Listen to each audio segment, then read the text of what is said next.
नमस्कार दोस्तों, सहारनपुर जीएस सब में आप सभी का स्वागत है।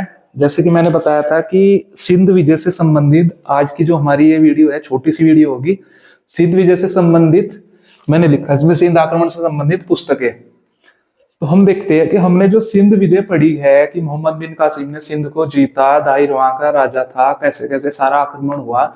इन सब आक्रमण की जानकारी जो आज मैं आप सबके सामने दे रहा हूं, मैंने बताई थी, या इससे पहले भी लोगों ने जो जाना है वो जाना कैसे है, किस आधार पे, कैसे पता चला। तो इसके बारे में कुछ 3 बुकें हैं मिली हैं जब अब अभी तक हमें 3 बुक्स या पुस्तकें जिनके बारे में सिंध आक्रमण की जानकारी हमें मिली है। तो उन्हीं के बारे में हम पढ़ते हैं। कब बनी वो बुक, किस भाषा में थी, या किसने उसकी बुक की रचना की, ठीक है, किसने उस बुक को लिखा। क्लियर? क्योंकि क्वेश्चन यहीं से डायरेक्ट पूछते हैं, बताता हूं मैं कैसे होंगे। पहले हम देखते हैं, पहली बुक है हमारी चचनामा। चचनामा, इसको याद कैसे करना है, मैंने बताया था कि वहां पे एक ब्राह्मण वंश था, चाच नाम का ब्राह्मण था। उसने अपने राजा जिसका नाम था, जो राय वंश का आखिरी राजा था, सिहरस या साहस द्वित थे, उसको हरा के चाच वंश की स्थापना की थी। उसी वंश के नाम पे चचनामा पुस्तक लिखी गई थी। ये पहली किताब है। कब लिखी गई थी? 8वीं सदी में, ठीक है। मूल रूप से अरबी भाषा में यह किताब लिखी गई है। अरबी भाषा में यह किताब लिखी गई है। इसका मूल लेखक अज्ञात है।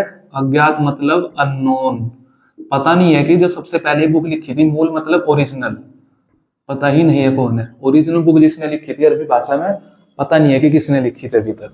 फिर इस बुक का ही फारसी में ट्रांसलेशन किया था। अल कुस्सी नाम के आदमी ने ट्रांसलेशन किया था। कब? 12वीं सदी में। क्लियर? इतना मूल लेखक का पता नहीं कौन है।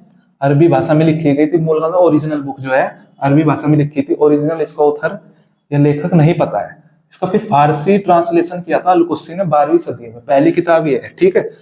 दूसरी किताब का नाम है किताब फुतुह अल बलदन, ठीक है। किताब तो अपने याद रहेगी, फुतुह अल बलदन, इसको याद कर लेना ऐसे, अल बलदन। इसकी रचना की थी बिलादूरी ने। इसके लेखक का नाम है बिलादूरी। कब की थी? 9वीं सदी में। क्लियर? अब आती है हमारी तीसरी किताब।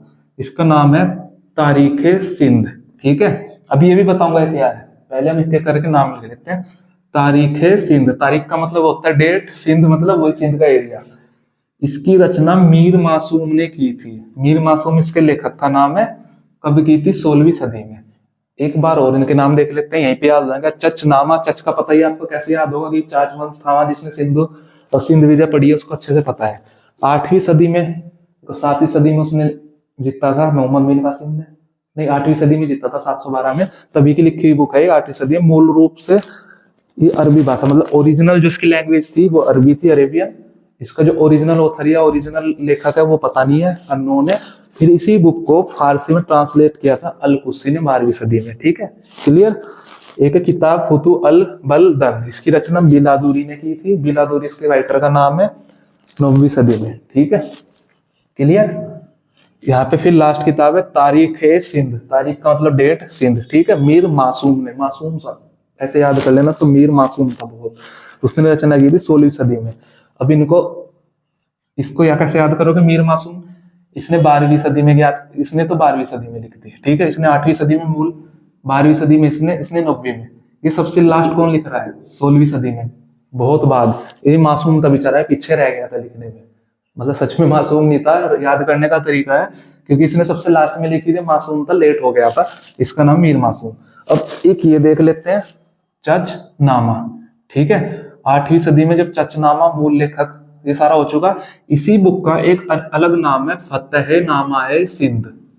इसको फतेहनामा सिंध के नाम से भी जानते हैं। फतेह का मतलब होता है जीतना, किसी पे फतेह पा लेना, किसी को जीत लेना।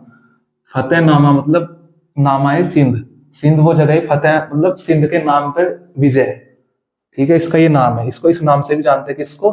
चचनामा को। जिसके बाद में नाम है, इसके बाद में नाम है फतेहनामा सिंध। क्लियर? ऐसे आपको ये याद हो जाएगा, ठीक है। इसी में एक छोटा सा टॉपिक हमारा रह रहा है, इसको भी इसी वीडियो में ही कंप्लीट कर देते हैं, ठीक है। या फिर उसको अगली वीडियो में या देख लेते हैं इसको, ठीक है।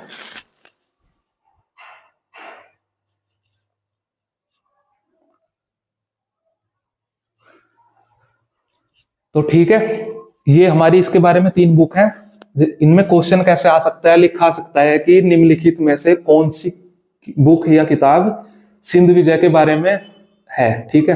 वहां पे 3 और अलग अलग किताब होंगी, इनमें चचनामा आ गया जैसे लिखा हुआ, 3 और अलग किताब है, तो आप सीधा चचनामा करोगे या इस किताब का नाम आ गया, इस किताब का नाम, या ये लिखा आ सकता है कि चचनामा जो पुस्तक लिखी थी उसने, वो मूल रूप से अरबी भाषा में किसने लिखी थी। इस तरह से क्वेश्चन इसमें बन जाते हैं, ठीक है। ये हमारा यहाँ पे टॉपिक खत्म हो गया, एक छोटा सा टॉपिक था, इन बुक्स का आप नाम याद रख लेना, ठीक है। तो ओके बाय।